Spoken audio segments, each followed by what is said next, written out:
नमस्कार बच्चों। BDN public school के यूट्यूब चैनल में आपका बहुत-बहुत स्वागत है। बच्चों, जो आज की हमारी वीडियो है वो कक्षा 7वीं की हिंदी विषय की पाठ्य पुस्तक पर आधारित है। इस पुस्तक का नाम है वसंत भाग 2। बच्चों, हमने इस पुस्तक के 5 अध्याय पढ़ लिए थे। आज की वीडियो में हम 6ठे अध्याय को पढ़ेंगे, जिसका नाम है रक्त और हमारा शरीर। ये पाठ का शीर्षक है रक्त और हमारा शरीर। रक्त यानी खून और हमारा शरीर यानी हमारे शरीर में खून का महत्व के बारे में इस पाठ में बताया गया है कि हमारे शरीर में खून कितना महत्व रखता है, उसके बारे में इस पाठ में बताया है। बच्चों, इस पाठ के जो लेखक हैं डॉक्टर यतीश अग्रवाल जी हैं। डॉक्टर यतीश अग्रवाल जी के द्वारा यह पाठ लिखा गया है। तो बच्चों, पाठ पढ़ने से पहले इस पाठ के बारे में कुछ जान लेते हैं। जो लेखक हैं डॉक्टर यतीश अग्रवाल ने इस पाठ में हमारे शरीर में रक्त की भूमिका के बारे में बताया है। इसमें एक अनिल नाम का एक पात्र है, वो अपनी छोटी बहन दिव्या को लेकर, उसकी बहन का नाम है दिव्या, उसको लेकर जांच करवाने के पास यानी खून की जांच करवाने के पास डॉक्टर के पास जाता है। अस्पताल में डॉक्टर ने दिव्या को खून की कमी के बारे में बताया और उसे डॉक्टर दीदी के पास जांच कराने भेज दिया। डॉक्टर ने दिव्या की उंगली से खून लेकर उन्हें रिपोर्ट के लिए कल आने को कहा। यानी एक उंगली से थोड़ा सा खून ले लिया और रिपोर्ट के लिए कल आने को कहा। अगले दिन जब अनिल रिपोर्ट लेने गया तब डॉक्टर दीदी ने बताया कि दिव्या को अनीमिया है। अनीमिया नामक एक रोग है। अनिल ने डॉक्टर से पूछा कि अनीमिया क्या है, क्या होता है। डॉक्टर दीदी ने कहा कि अनीमिया को जानने से पहले तुम्हें रक्त के बारे में जानना होगा, कि ये जो रोग है अनीमिया, इसके बारे में जानने से पहले तुम्हें रक्त के बारे में, खून के बारे में जानना होगा, जो लाल द्रव्य के समान दिखता है। इस द्रव्य के दो भाग होते हैं, कौन कौन से? प्लाज्मा और प्लेटलेट्स। प्लेटलेट्स होते हैं, ये दो भाग इस लाल द्रव्य के होते हैं। प्लाज्मा तरल भाग है, लेकिन प्लेटलेट्स में लाल, सफेद और बेरंग कण होते हैं। डॉक्टर दीदी ने सूक्ष्मदर्शी के द्वारा रक्त को अनिल को भी दिखाया। सूक्ष्मदर्शी होता है एक ऐसा यंत्र जिसमें छोटी छोटी वस्तुओं को हम देख सकते हैं। अनिल को लाल रक्त कण एक बालूशाही की भांति दिखाई दिए। बालूशाही एक मिठाई का नाम होता है। उसको रक्त के कण बालूशाही की भांति दिखाई देते हैं। अनिल के पूछने पर डॉक्टर दीदी ने बताया कि लाल कण बनावट में बालूशाही के समान होते हैं, जो गोल और दोनों तरफ से अवतल होते हैं। रक्त की एक बूंद लाल कणों की संख्या लाखों में होती है। रक्त की एक बूंद में लाल कणों की संख्या लाखों में होती है। 1 मिलीलीटर रक्त में 40 से 55 लाख लाल कण होते हैं। यानी 1 मिलीलीटर रक्त में 40 से 50 लाख लाल कण होते हैं। ये लाल कण शरीर के हर हिस्से में ऑक्सीजन पहुंचाते हैं। इनका जीवन काल लगभग 4 महीने का होता है। पुराने कण के नष्ट हो जाने पर नए लाल कण बने रहते हैं। जब पुराने कण नष्ट हो जाते हैं तो नए कण बनते रहते हैं। रक्त कणों का निर्माण हड्डियों के मध्य भाग मज्जा में बहुत से कारखाने प्रोटीन, लौह तत्व और विटामिन रूपी कच्चे माल के द्वारा करते हैं। कहा कि रक्त कणों का निर्माण हड्डियों के बीच में जो भाग मज्जा है, यानी हमारा शरीर 7 धातुओं से मिलकर बना है। वो 7 धातुएं कौन कौन सी होती हैं? रस, रक्त, मांस, मेद, मज्जा, अस्थि और शुक्र। ये 7 धातुओं से हमारा शरीर बना है। उसमें एक मज्जा भी होता है, यानी हड्डियों के बीच में यह भाग पाया जाता है। उसमें बहुत से कारखाने प्रोटीन, लौह तत्व और विटामिन रूपी कच्चे माल के द्वारा करते हैं। हमारे देश में अनीमिया होने का प्रमुख कारण पौष्टिक आहार की कमी है। यानी जो ये अनीमिया रोग है वो खून की कमी के कारण होता है। जिसके शरीर में खून की कमी होती है उसे अनीमिया रोग हो जाता है और इसका मुख्य कारण यही होता है कि जो हमारा भोजन होता है वह पौष्टिक नहीं होता, उसमें भरपूर मात्रा में प्रोटीन नहीं होते। इसलिए जो हम भोजन खाते हैं उसमें उतना खून नहीं बनता क्योंकि वो प्रोटीन से रहित होता है। इसलिए जब खून की कमी होगी तो अनीमिया रोग हमें घेर लेता है। एक और कारण है कि पेट में कीड़ों का हो जाना। डॉक्टर दीदी ने फिर कहा कि इस रोग से बचने हेतु साफ स्वच्छ भोजन खाना चाहिए। कि इस रोग से अगर आपको बचना है तो हमें साफ स्वच्छ भोजन, शुद्ध भोजन, शाकाहारी यानी सात्विक भोजन खाना चाहिए, शौचालय का प्रयोग करना चाहिए। डॉक्टर दीदी ने कहा कि सफेद कण शरीर के वीर सिपाही हैं जो रोगाणुओं से डटकर मुकाबला करते हैं, उन्हें शरीर के अंदर नहीं आने देते। प्लेटलेट्स चोट लगने पर रक्त जमाव क्रिया में मदद करता है। यदि खून की कमी हो तो खून भी देना पड़ सकता है। सभी का खून एक समान नहीं होता। जांच करने पर ही किसी का खून चढ़ाया जा सकता है, यानी सभी का खून अलग अलग कैटेगरी का होता है। किसी का ए पॉजिटिव होता है, किसी का बी पॉजिटिव होता है। यानी जांच कर ही खून एक दूसरे का चढ़ाया जा सकता है। आपातकालीन स्थिति में ब्लड बैंक से रक्त मिल सकता है। आपातकालीन यानी मुसीबत के समय में ब्लड बैंक यानी खून का बैंक से रक्त मिल सकता है।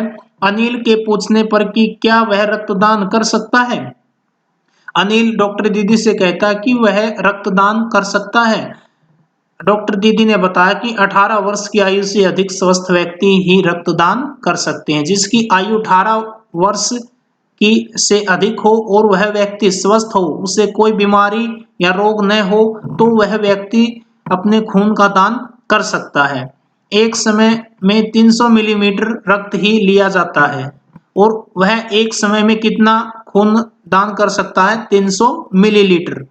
मानव के शरीर में लगभग 5 लीटर खून होता है, तो हमारे शरीर में लगभग 5 लीटर खून होता है। रक्तदान करने से शरीर में कोई कमजोरी नहीं आती। उन्होंने सभी को रक्तदान करने की प्रेरणा दी ताकि वह जरूरतमंद व्यक्ति के लिए जीवनदान बन जाए। इसमें एक संदेश यह भी मिलता है कि हमें रक्त का दान करना चाहिए, जिससे जिस व्यक्ति को रक्त मिलता है उसका जीवन बच सकता है। यानी रक्तदान करना सबसे बड़ा पुण्य होता है। इससे कमजोरी नहीं आती, इससे शरीर में रक्त शुद्ध और तरोताजा बना रहता है। तो बच्चों इस पाठ में कुछ कठिन शब्द हैं। जैसे इस पाठ में एक शब्द आया है स्लाइड। खून जांच करने का एक यंत्र होता है, इसका अर्थ यानी एक सूक्ष्मदर्शी। इसका अर्थ होता है एक प्रकार का यंत्र जिससे छोटी वस्तुएं बड़ी करके दिखाई देती हैं। एक आया है अनीमिया, एक प्रकार का यह रोग होता है जो खून की कमी से होता है। जिज्ञासा, इसका अर्थ होता है जानने की इच्छा। प्लाज्मा, प्लाज्मा कहते हैं शरीर में रक्त का तरल भाग। शरीर में जो खून है उसका तरल भाग प्लाज्मा कहलाता है। प्लेटलेट्स, इसका अर्थ होता है कि शरीर में रक्त का वह भाग जिसमें लाल, सफेद और बिना रंग के कण होते हैं, उसे प्लेटलेट्स कहते हैं। बालूशाही, खाने योग्य एक गोल मिठाई होती है। अवतल, अवतल का अर्थ होता है किनारों से मोटे तथा बीच से पतले। लाभप्रद, लाभदायक। ब्लड बैंक, ब्लड बैंक का अर्थ होता है खून का बैंक। निराधार, बिना आधार के, जिसका कोई आधार हो उसे निराधार कहते हैं। नियमित का अर्थ होता है लगातार। पीठ ठोकना, पीठ ठोकना ये मुहावरा है। मुहावरा ये पीठ ठोकना इसमें प्रयोग हुआ, इसका अर्थ होता है शाबाशी देना। तो बच्चों इसमें कुछ ये शब्दार्थ थे जो मैंने आपको अभी इनके अर्थ बताए हैं। अब हम पाठ पढ़ना शुरू करते हैं।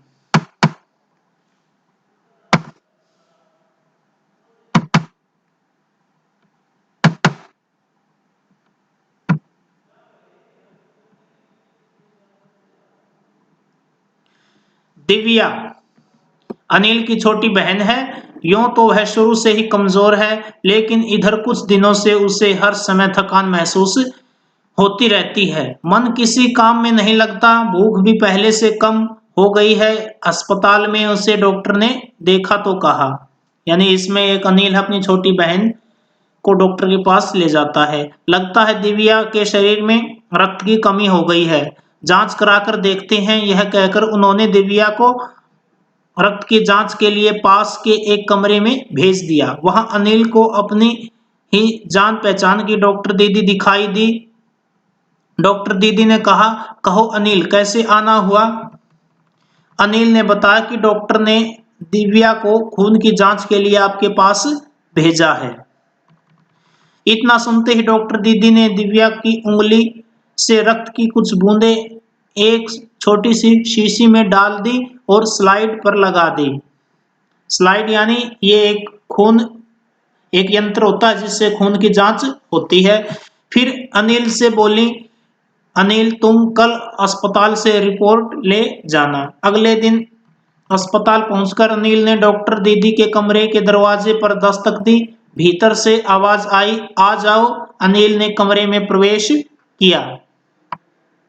आगे देखो, किया तो पाया कि डॉक्टर दीदी सूक्ष्मदर्शी द्वारा एक स्लाइड की जांच कर रही थी। दीदी के इशारे से वह पास रखी एक कुर्सी पर बैठ गया। स्लाइड की जांच पूरी होने पर डॉक्टर दीदी ने साबुन से हाथ धोए और तौलिए से पोंछती हुई बोली, अनिल, दिव्या को एनीमिया हो गया है। चिंता की बात नहीं है, कुछ दिन दवा लेगी तो ठीक हो जाएगी। एनीमिया ये एक रोग है, मैं पहले बता चुका हूं। ये रोग रक्त की, हमारे शरीर में जब रक्त की कमी होती है तो यह रोग हमें घेर लेता है। अनिल के मन में जिज्ञासा हुई, वह बोला, दीदी एक सवाल पूछूं? हाँ हाँ, क्यों नहीं, डॉक्टर दीदी ने कहा। अनीमिया एनीमिया से आपका क्या मतलब है दीदी? उसने पूछा। यह जानने के लिए तुम्हें रक्त के बारे में जानना होगा, डॉक्टर दीदी ने कहा कि ये जो एनीमिया नामक जो रोग है, बीमारी है, इसको जानने से पहले आपको रक्त के बारे में यानी खून के बारे में जानना होगा। फिर बोली, अनिल, देखने में रक्त लाल द्रव्य के समान होता है, किंतु इसे सूक्ष्मदर्शी द्वारा देखें तो यह भानुमति के पिटारे से कम नहीं। मोटे तौर पर इसके दो भाग होते हैं। वह भाग जो तरल है जिसे हम प्लाज्मा कहते हैं। तो ये यहाँ पर छोटा प्रश्न बन रहा है कि प्लाज्मा किसे कहते हैं।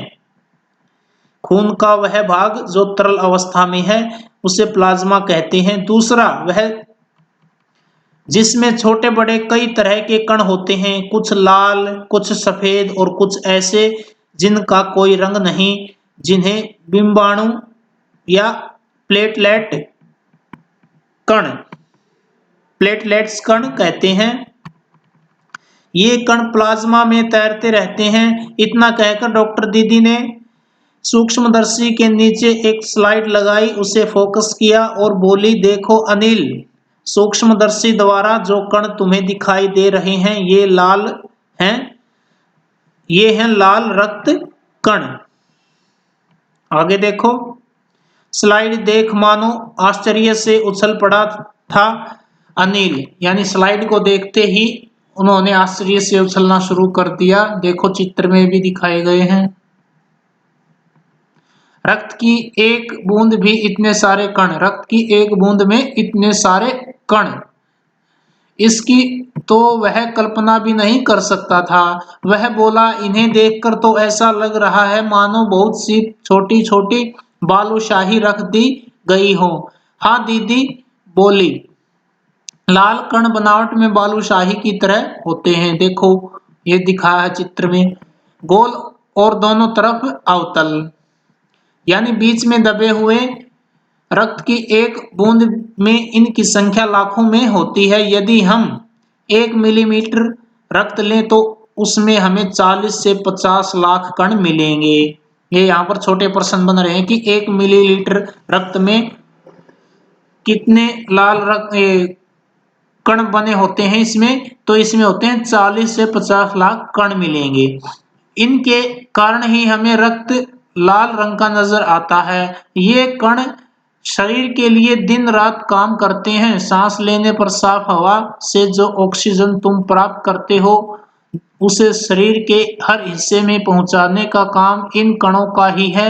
इनका जीवन काल लगभग 4 महीने होता है। 4 महीने के होते होते ये नष्ट हो जाते हैं, लेकिन एक साथ नहीं, धीरे धीरे, कुछ आज, कुछ कल और कुछ उससे अगले दिन ये नष्ट हो जाते हैं और साथ में नए बनते भी रहते हैं। बच्चों, आज के लिए इतना ही। इसका आगे का भाग हम अगले वीडियो में पढ़ेंगे।